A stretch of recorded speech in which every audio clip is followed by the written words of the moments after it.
Muy buenos días, el Señor les continúe bendiciendo en el día de hoy. Vamos a continuar con nuestra enseñanza sobre el libro de Apocalipsis. Vamos a ver unos 7, 8, 9 estudios sobre el misterio de la tribulación. Y nos vamos a enfocar en el libro de Apocalipsis, capítulo 6. Si le pregunta a cualquier persona en la calle acerca de la seguridad nacional, los intentos de la paz mundial, los recursos naturales y la crisis energética, no creo que reciba una respuesta muy optimista. En general, la gente siente algo de inquietud acerca de lo que depara el futuro. Escuchamos acerca de países armándose hasta los dientes y amenazándose unos a otros. Escuchamos a líderes mundiales alardeando de sus armas nucleares. Los esfuerzos en Medio Oriente de reconciliar los diferentes grupos y naciones parecen inútiles. La idea de un gobierno mundial es el clamor incesante de las Naciones Unidas. Escuchamos con frecuencia que el planeta está quedándose sin recursos naturales, que se viene una crisis ecológica. Según el Instituto Nacional de Salud, las enfermedades infecciosas continúan siendo la mayor causa de muerte a nivel mundial.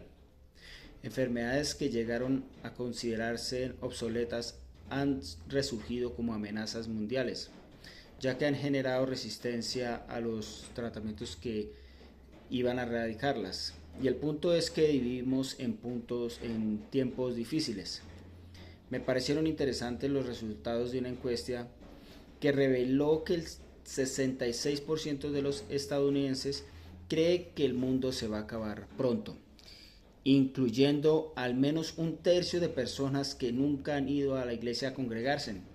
Y la verdad es que no creo que sea muy distinto en Latinoamérica. No somos muy optimistas acerca del futuro, ¿o sí?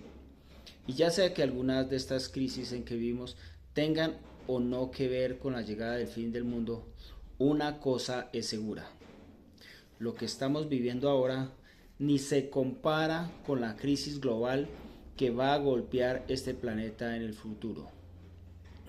¿Cuándo va a ocurrir esto? Solo Dios lo sabe. Este será el periodo conocido como la tribulación. Estamos a punto de confesar una serie de estudios del libro del Apocalipsis donde vamos a descubrir los efectos de la tribulación en el planeta Tierra y en la raza humana. Así que le invito a abrir su Biblia en el libro de Apocalipsis. En nuestros estudios que hemos visto, como en el capítulo 5, hemos visto que los redimidos celebran en el cielo y cantan: digno eres, o al cordero que ha sido inmolado. Escuchamos a los seres vivientes responder a esto o a esta oración: amén. Y ahora el telón vuelve a abrirse y Juan registra los eventos más sorprendentes y estremecedores que ocurrirán sobre el planeta Tierra. Los eventos que componen la tribulación. En Apocalipsis capítulo 6, versículo 1, Juan dice: vi cuando el Cordero abrió uno de los 7 sellos. Esto señala el comienzo de la tribulación. Esta es la hora de la prueba que va a impactar a la humanidad y al universo entero. El día de hoy me gustaría hacer una introducción a este periodo de gran horror que comienza en el capítulo 6 y es conocido como la tribulación. Vamos a responder 13 preguntas comunes para así poder entender lo que está por ocurrir de una mejor manera. La primera pregunta es: ¿qué es la tribulación? Y en resumen, la tribulación es un periodo de sufrimiento humano, actividad demoníaca, disturbios cósmicos, avivamiento judío, predicación del evangelio y una crisis global nunca antes vista. La tribulación es la ira de Dios revelada. Y por 7 años en la tierra va a estremecerse bajo el peso de la ira de Dios. Un autor dijo que la tribulación es el infierno en la tierra por 7 años. El término tribulación comprende 7 años, mientras que el término de gran tribulación, que es usado por el Señor Jesús en Mateo, es utilizado para escribir la última etapa de la tribulación. Una segunda pregunta es, ¿cuándo comienza la tribulación? Y eso es como preguntar cuándo va a ser el rapto o arrebatamiento. Las especulaciones abundan, así que permítame resolver este misterio con una sola palabra, y esta es pronto. De hecho, más pronto que nunca antes. Me acuerdo cuando algunos predicaban apasionadamente que el rapto iba a ocurrir en el 86, el 88, en el 89, en el 94, en el 2000, en el 2006, y cómo olvidar el 2012. Sin embargo, estoy convencido que las Escrituras revelan que el periodo de la tribulación va a comenzar en algún momento después del arrebatamiento o rapto de la iglesia. Los eventos como el tribunal de Cristo, la coronación de los santos y la entrega de esas mismas coronas a los pies de Cristo van a ocurrir mientras la tribulación está tomando su lugar en la tierra. En simples palabras, el rapto es un evento futuro porque la iglesia aún está sobre la tierra. Y la tribulación es un evento futuro porque no puede ocurrir hasta después del arrebatamiento o rapto. Una tercera pregunta es, ¿cuál es el propósito de la tribulación? Un propósito de la tribulación es preparar a Israel para el reino.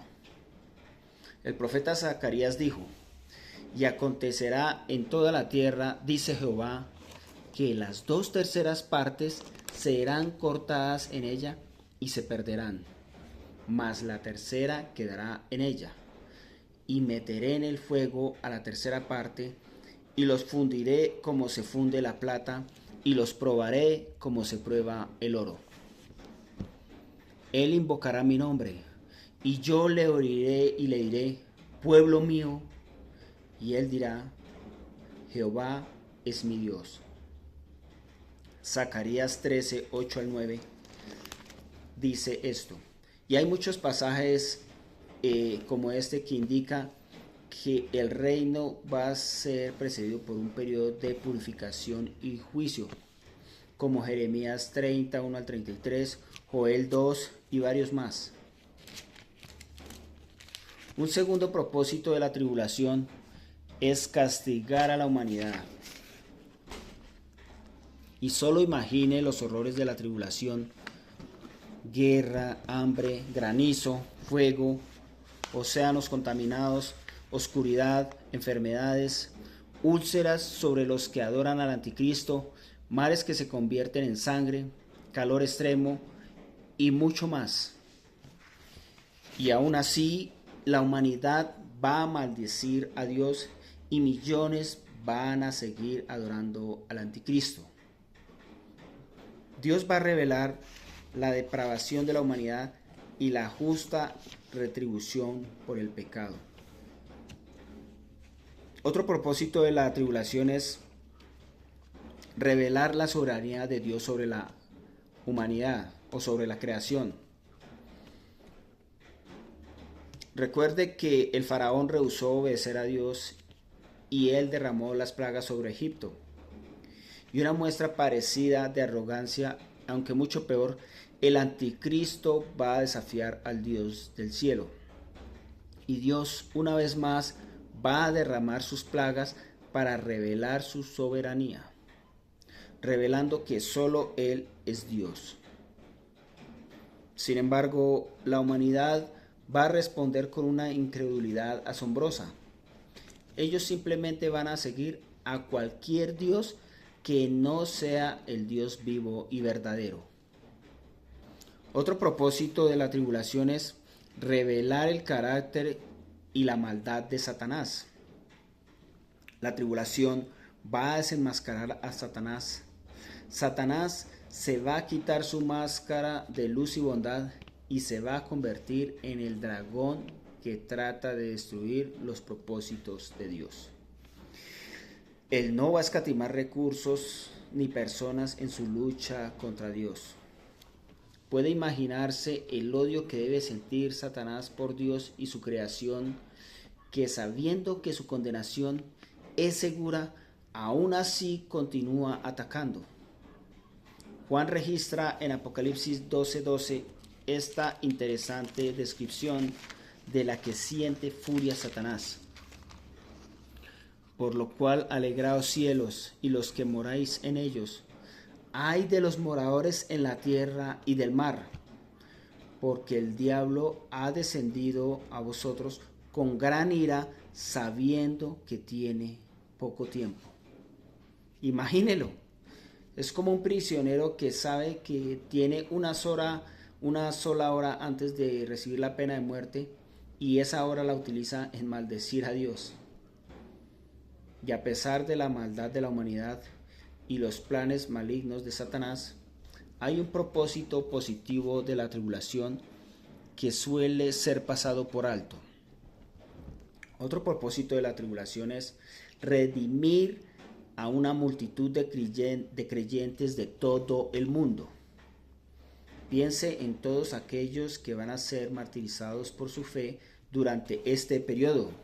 Juan registra en Apocalipsis 7:9 al 14 que estos representan a cada tribu, lengua y nación.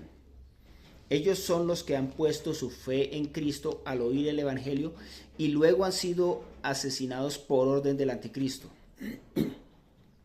Millones que han sido redimidos por la gracia de Dios van a emergir de los horrores de la tribulación, preparados para servir a Cristo en el reino de los cielos por siempre. Un último propósito de la tribulación es redimir a Israel para su Mesías. Este es el cumplimiento de Romanos 11, en donde Pablo habla con gran confianza de la fidelidad de Dios con Israel y anuncia que todo el remanente de Israel será salvo. Romanos 11:26. La nación de Israel será redimida, reconstituida y redimida, mientras que su Mesías regresa sobre la tierra al final de la tribulación. El profeta Zacarías también registró que al final de la tribulación, después de que las naciones que vienen contra Jerusalén sean destruidas, los redimidos de la nación de Israel verán a Jesús, a quienes traspasaron, y llorarán arrepentidos. Una cuarta pregunta acerca de la tribulación es: ¿dijeron algo los profetas acerca de este periodo? Y si creemos que estas profecías son literales, la respuesta es sí. El profeta Joel habla de la conversión de Israel y de disturbios cósmicos. El profeta Amós habla de la ira divina y un gobierno mundial. El profeta Isaías habla de la conversión de Israel, de disturbios cósmicos y la aparición de Cristo. Zacarías habla de la salvación de los gentiles y la aparición de Cristo. Daniel y Zacarías son profetas claves que nos informan la duración de la tribulación, la llegada del príncipe Satanás, el anticristo, la profanación del templo, la llegada de un imperio mundial y la conclusión de la tribulación con la aparición de Cristo. Una quinta pregunta es: ¿dijo algo Jesús acerca de la tribulación? Y vaya que sí. Muchos denominan el sermón del Señor en Mateo 24 el pequeño Apocalipsis, por la clara conexión entre lo que predicó y lo que Juan ve en Apocalipsis 6. De hecho, si comparamos su sermón en Mateo 24, el discurso en el Monte de los Olivos, con Apocalipsis 6, hasta el final del libro, podemos ver un maravilloso comentario sobre los 7 sellos. En Mateo 24, 4 al 5, el Señor advierte acerca de los falsos cristos que vendrían y engañarían a muchos. Y esto corresponde perfectamente con el primer sello.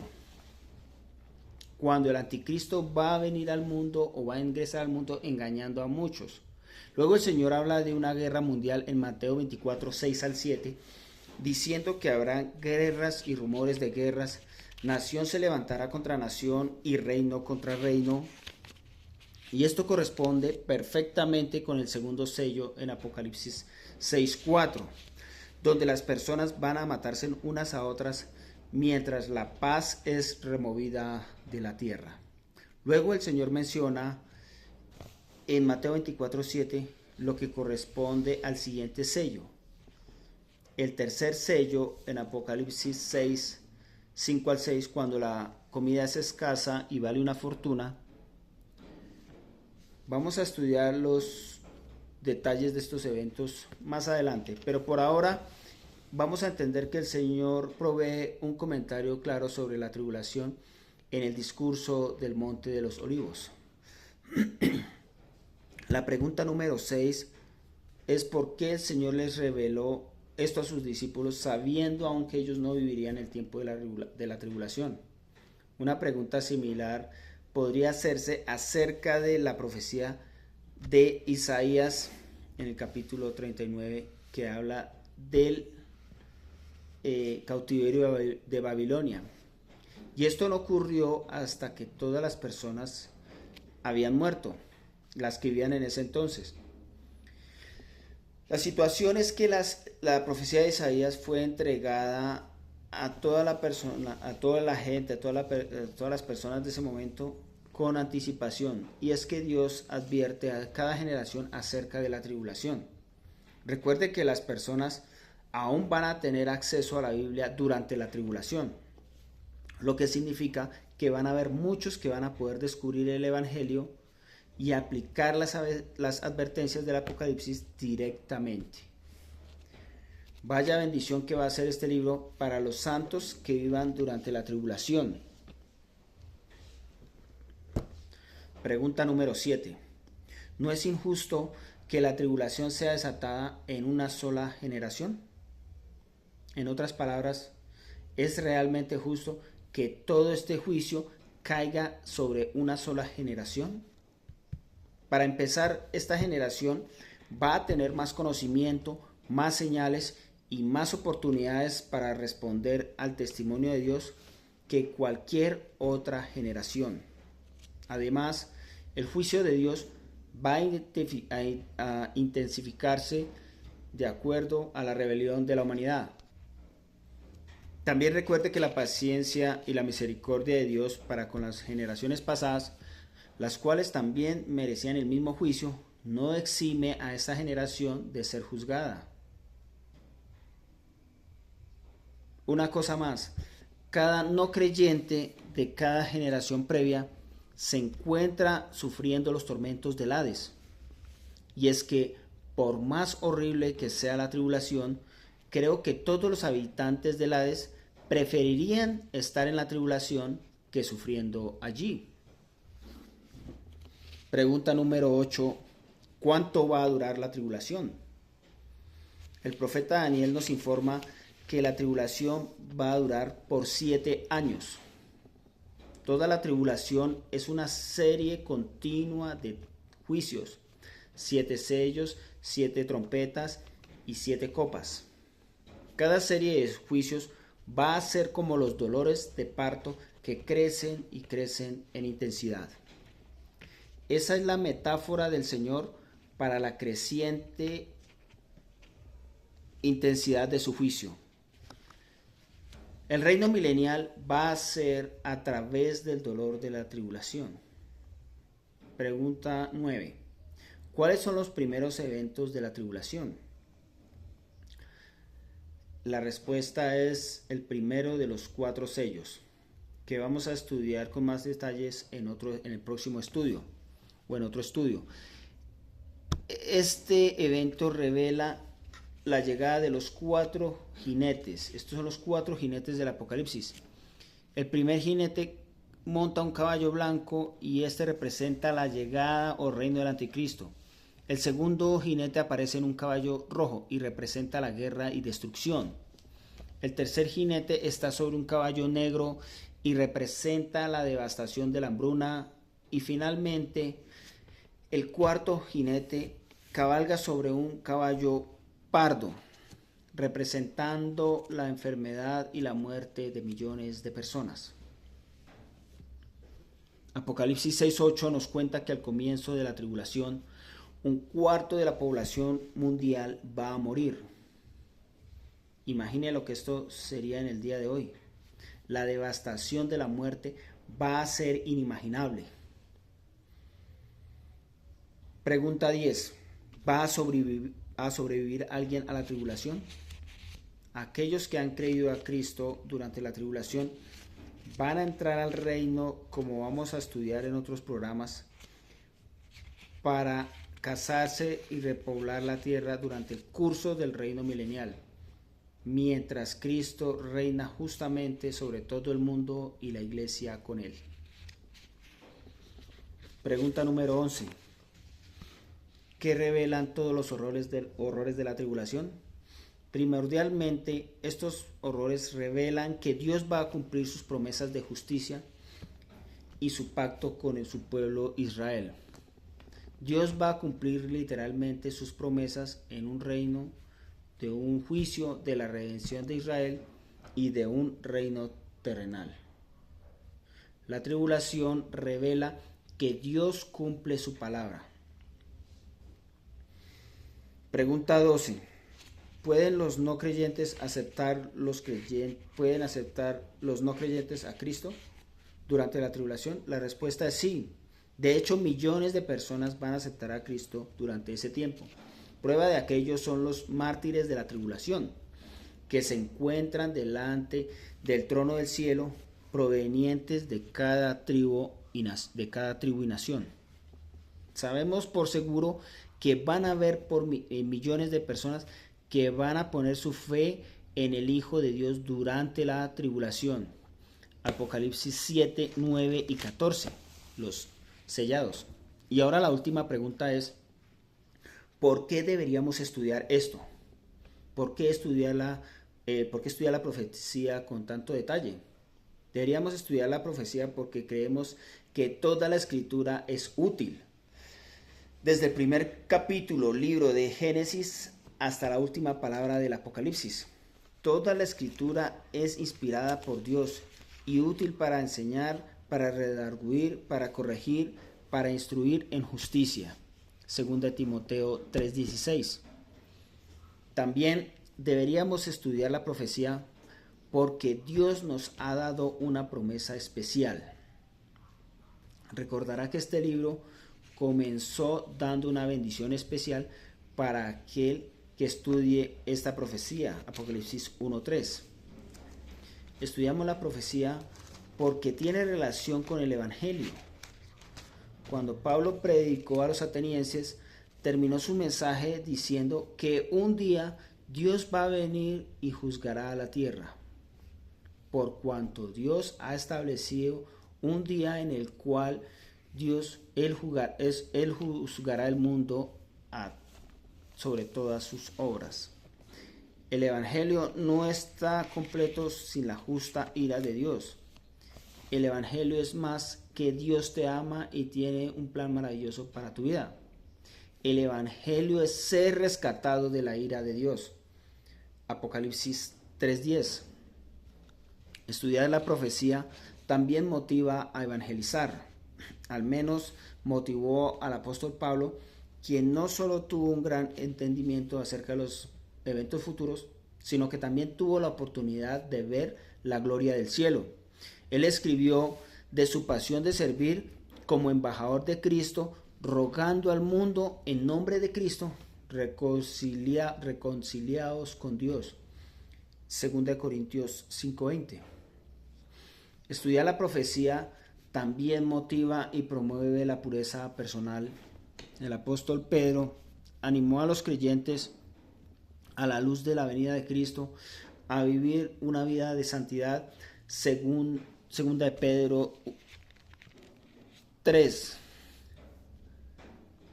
Este era el mensaje de Cristo a sus discípulos en Juan 14, del 1 al 4, cuando les dijo: no se turbe vuestro corazón. Él estaba por irse, pero Él iba a volver por ellos. Estudiar la profecía da consuelo. En 1 Tesalonicenses 4, 13 al 18 enseñó la promesa del rapto o arrebatamiento, diciendo: por tanto, alentaos los unos a los otros con estas palabras. Y la verdad que Dios va a cumplir sus promesas se debería alentarnos y consolarnos. Deberíamos estudiar la profecía porque exalta la supremacía de Cristo. El mensaje de Apocalipsis podría ser resumido en dos palabras: Cristo gana, Cristo reina, Cristo triunfa. La historia es su historia y Él finalmente será reconocido por todos como el Salvador supremo y soberano. Una razón más, estudiamos esta profecía porque revela la fidelidad de nuestro Dios. Él va a poner todas sus cosas en su lugar. Él va a juzgar el mal. Él va a cumplir su promesa a Israel. Y Él va a cumplir su promesa a la iglesia. Y Él va a cumplir la promesa de su segunda venida. Y Él va a cumplir su promesa de un nuevo cielo y de una nueva tierra. Así que, ¿qué hacemos mientras tanto? ¿Qué hacemos antes de la tribulación? Dios nos ha dado toda esta profecía en su palabra, no solo para llenarnos la cabeza, sino para cambiar, para animar, para motivar, purificar y preparar nuestros corazones para Él. Así que mientras esperamos su venida, trabajemos para Él, caminemos con Él y adorémosle solo a Él. Dios los bendiga.